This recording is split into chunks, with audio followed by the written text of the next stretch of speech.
दिवाळीत लक्ष्मी यंत्राची स्थापना करताना या चुका करू नका। यंत्र स्थापनेसाठी योग्य दिशा ईशान्य दिशेला म्हणजे उत्तर पूर्व दिशा यंत्राची नेहमी स्थापना करावी। ही दिशा सकारात्मक ऊर्जेचा केंद्रबिंदू मानली जाते। यंत्र लावताना जागा गंगाजल किंवा गोमूत्राने शुद्ध करावी।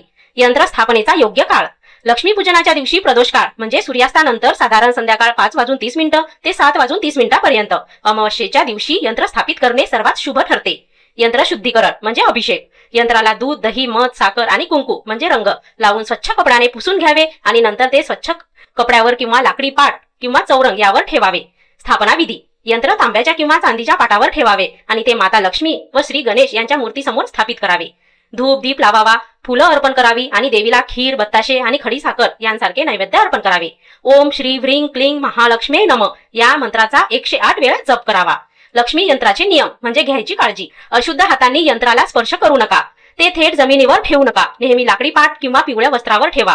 प्रत्येक शुक्रवारी दिवा लावावा आणि लक्ष्मी मंत्राचा जप करावा। यंत्राजवळ कचरा चप्पल किंवा अस्वच्छता ठेवू नका। पूजेच्या दिवशी शाकाहार किंवा ब्रह्मचर्य पाळावे।